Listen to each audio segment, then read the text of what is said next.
Greater Trochanteric Pain Syndrome, or GTPS for short, is a common condition that causes pain on the outside of your hip, and in this video I'll provide you with some exercises to relieve the symptoms.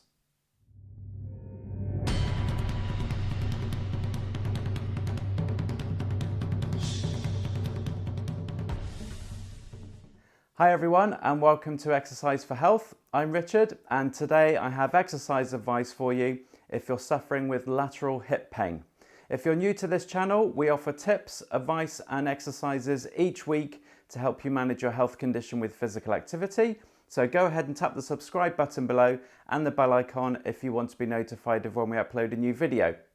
GTPS is an umbrella term that's also referred to as lateral hip pain, hip bursitis or hip tendinopathy, and I thought I'd make a video on it as I've had this condition myself for the last few months. It normally affects people in their 40s and 50s, that's me, and generally affects women more than men. It was previously thought that the pain was as a result of the inflammation of the bursa around the greater trochanter of the thigh bone. These are fluid-filled sacs around the bony bit on the outside of your hip. But more recent studies have shown that less than 10% of lateral hip pain is associated with this bursitis. It's more likely that the pain is as a result of tendinopathy of the muscles that act around the hip. This can be as a result of a significant weakness in the muscles that abduct or extend the hip, or due to an overload of the rotator cuff muscles of the hip, which causes a dysfunction of the joint stability. Therefore, to bring relief to these symptoms, we need to address 1. Day-to-day activities or positions that might aggravate the condition, and 2. Exercises that strengthen the muscles to improve their capacity. So if you're experiencing pain and it feels tender like a bruise when you press on it on the outside of your hip, I'm going to provide some useful tips and exercises that target the weakness and that have helped me relieve my symptoms. So let's first look at habits or activities that may be aggravating your condition. When you're sat down or are lying down, refrain from crossing your affected side leg over the other one. This excessive adduction of the hip, bringing the leg across the midline, will pull on the tendons and compress it, causing further pain. Therefore, try to keep the hip in a neutral position. In addition, when sleeping, try not to lie on the affected side compressing the tendon. Instead, lie on the opposite side and put a pillow between the knees to minimise the likelihood of the hip adducting too much. Likewise, when standing, don't cross your legs and be sure not to allow the affected hip to drop out to the side. This will have the same effect with compressing the tendon. Instead, maintain a neutral balanced stance when on your feet. You may get the pain when walking upstairs or uphill. This is where the muscles are working harder to stabilise the hip.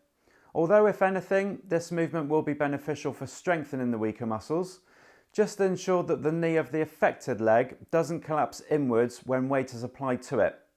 Keeping the knee over the outer edge of the foot, activating the muscles on the outside of the hip, will help maintain stability. This tip also applies to many of the standing exercises I'll show you later in this video. Don't stretch the affected muscles.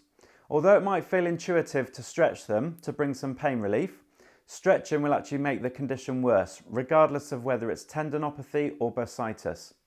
However, stretching the opposing muscles, so these are the adductors and the hip flexors, may provide some relief, particularly if they're very tight.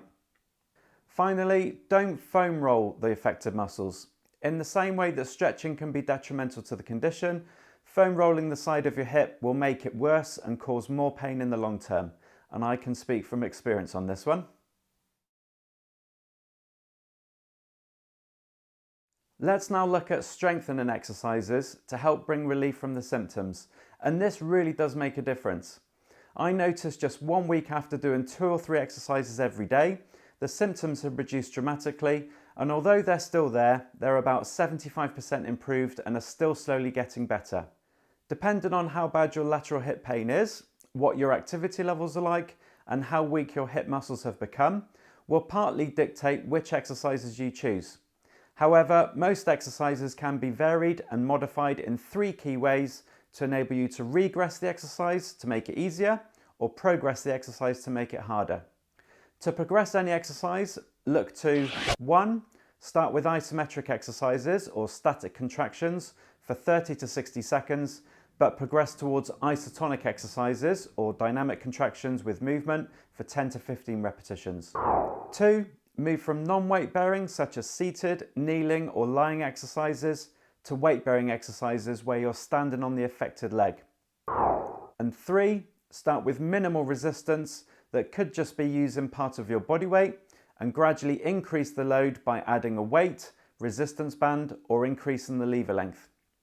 An example of an exercise at each end of the scale would be a lying isometric clamshell. This is just using a short lever from the hip to the knee with the weight of my leg to activate the muscles on the side of the left hip and holding the contraction for 30 seconds. This would be considered an easier level exercise. Whereas a harder level exercise could be a standing hip abduction against a resistance band. So now I'm full weight bearing on the affected leg. I have the added resistance band to work against and I'm doing around 10 slow repetitions of the hip abduction movement to really target those weaker hip muscles. General everyday activities such as walking, sit to stands, picking up items from the floor and reducing your sedentary behaviour will all help activate the weak muscles anyway.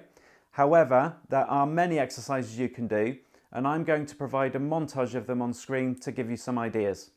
Remember, you only have to pick 2 or 3 of these that you find really helpful. You can do each one once, every day or every other day, and you can modify most of the 12 sample exercises to regress or progress them depending on your level now. I'm showing them all based on working on my affected left hip, so if you're experiencing pain on the right hip, then you'll need to do the exercise on the opposite side to what I'm showing you. In addition, some are being shown with added equipment in case you have access to some yourself, but this isn't necessary as many can be performed with just your body weight. And most of them are being shown as dynamic exercises, but many of them can be done isometrically. Okay, here we go.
I hope you can take something away from this video today. If so, please give it a like by clicking the thumbs up button below to help this channel grow so more people can benefit from it.